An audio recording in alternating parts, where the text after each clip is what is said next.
Welcome to this explainer. Okay, I want you to just close your eyes for a second, well, figure of speech, and imagine stepping completely out of the modern world. You're walking into a cozy, sunlit living room right in the heart of San Francisco. The year, 1972. Sitting right across from you is an 88-year-old woman named Edna Schaffner, and she's basically inviting us to pull up a chair and just listen. Today, we aren't just rattling off dates and dry historical facts. No way. We're going to explore an entire century of San Francisco history through the deeply personal, vividly lived experience of a woman who literally saw the city grow, burn to the ground, and rise right back up again. Okay, let's dive into this because Edna's memoir, it's not some stiff, dusty historical document. It's the warm, incredibly intimate voice of a grandmother passing down hard-earned wisdom to her family. I mean, at 88, Edna had absolutely earned the right to reminisce and look back. And by looking back with her, we get a front-row seat to an era of American history that usually only lives in textbooks. But here, it's brought to life through the eyes of someone who actually walked those very streets. Section 1. A San Francisco Childhood. So to really understand Edna, we have to start with the number 11. Born in 1884 to a hardworking oysterman and an Australian immigrant mother who knew how to stretch every single penny, Edna was the 8th of 11 children. Her childhood home was this massive, bustling house over at 4113 19th Street in the Castro district. Can you even imagine the sheer volume of that household? It was loud, it was definitely chaotic, but more than anything, it was a deeply loving environment. You were constantly needed, constantly part of something much bigger than yourself. And having older sisters who were already married, that meant Edna had these living, breathing examples of how to manage a household and navigate life right there in front of her. Now, what's really interesting about this is that in a house of 13 people, chores weren't just some annoying weekend bother. They were practically an industry. Just doing the laundry was a monumental, grueling physical undertaking. Just think about the process back then. There were no washing machines, right? Every single garment had to be scrubbed by hand on a washboard until your knuckles were literally raw. Then boiled in these massive great pots, wrung out by hand until your arms just ached, and finally pressed with incredibly heavy flat irons heated directly on a stove. It's a whole ordeal. But the wild thing is, Edna didn't see this as drudgery. To her, it was simply how a family took care of each other. By the time she hit 16, Edna actually stepped out of those heavy household chores and into a highly respected trade as a milliner. Now, this wasn't just throwing some fabric together. Making and decorating women's hats was a real art form. It required serious taste, an eye for color, and precise handiwork. And learning this trade gave Edna a profound sense of creative agency. She could take a simple piece of felt and some ribbon and make a woman feel truly beautiful and confident. But beyond the creativity, it gave her financial independence. It gave her a real taste of the working world in an era when women were, overwhelmingly expected to just stay at home. Section 2. The Great 1906 Earthquake. Fast forward to when she's 22 years old, and suddenly, everything Edna knew was violently interrupted. It was the morning of April 19, 1906. Just let our first-hand words anchor the sheer horror of that day for a second. The ground moved beneath our feet like the earth was alive. It felt like the whole world was coming apart. Buildings collapsed all around them. People were screaming in the streets. And then came the fires. For 3 terrifying days, her city just burned. For 3 days, her family had no idea if everything they owned would be turned to ash. But miraculously, through all the smoke and devastation, her family's home actually survived.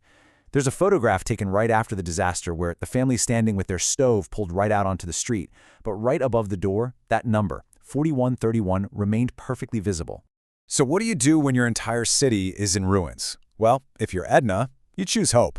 Just 2 months after the earthquake, while the city was literally still smoking, and thousands of newly homeless folks were living in makeshift tents out in Golden Gate Park, Edna married her handsome, hardworking sweetheart, Paul Schaffner. It was just a simple ceremony, performed by a Methodist clergyman amidst total destruction. A 22-year-old Edna and a 26-year-old Paul just looked at each other and decided, you know what? We're going to build a future anyway. I mean, that is just sheer, undeniable resilience. Section 3. Love, Family, and Loss. As San Francisco started to rebuild, so did Edna's life.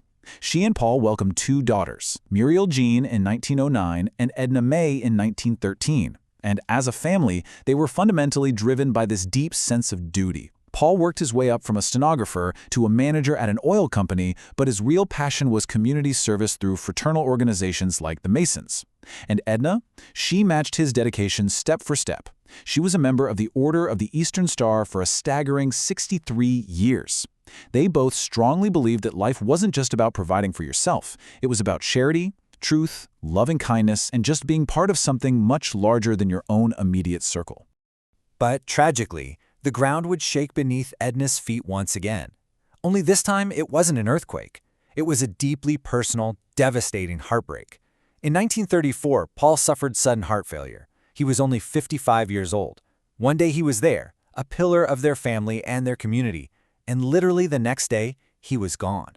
Edna was left a widow at age 50, after 28 beautiful years of marriage. It was a completely life-altering loss. And yet her response was incredibly profound. She simply said, "I knew I could survive this."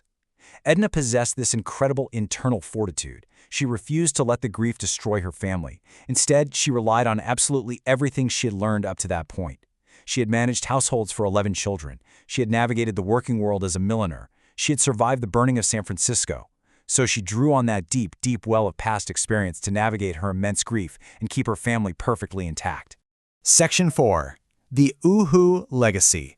Later in life, Edna moved to 46 Rivoli Street, and this home quickly became a multi-generational sanctuary for her widowed daughter Muriel and her granddaughter Jean. And it was in this house that a really beautiful transformation happened. Whenever her grandchildren came to the door, they would call out a joyful yoo-hoo. As toddlers just learning to speak, that greeting kind of morphed into ooh-hoo. And well, the name stuck. Edna officially became Uhu. She warmly shared in her memoir that this simple, affectionate nickname made her happier than anyone could know, because it became this profound symbol of just pure, unadulterated love between a grandmother and her grandchildren. And Uhu definitely knew how to show her love in tangible ways too.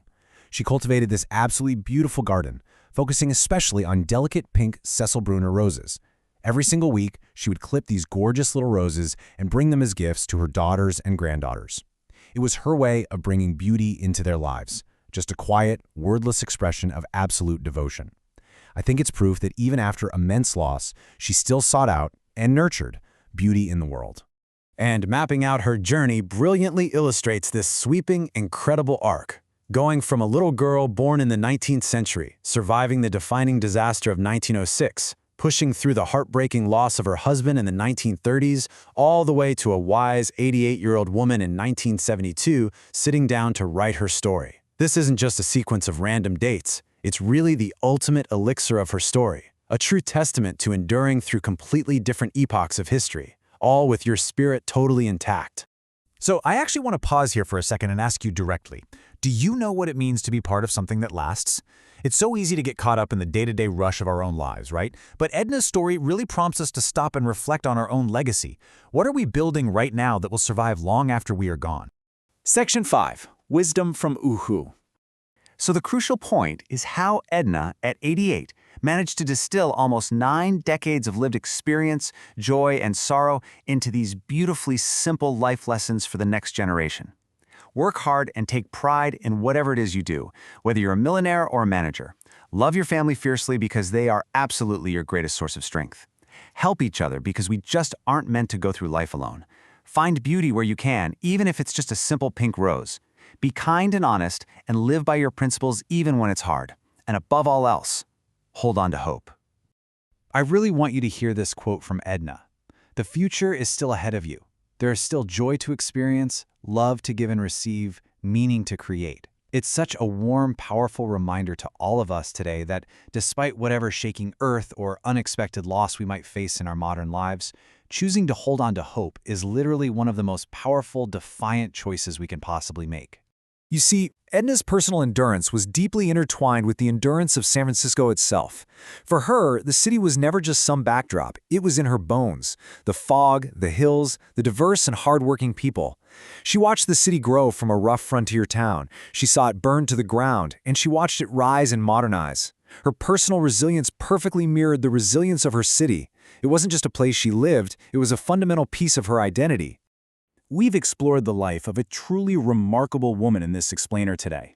Edna McKnew Schaffner showed us that history isn't just made by presidents and generals. No, it's made by oystermen, milliners, mothers, and grandmothers who face the absolute fires of life and choose to plant roses in the ashes anyway.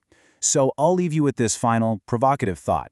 When the earth shakes in your own life, what legacy of love and resilience will you leave behind?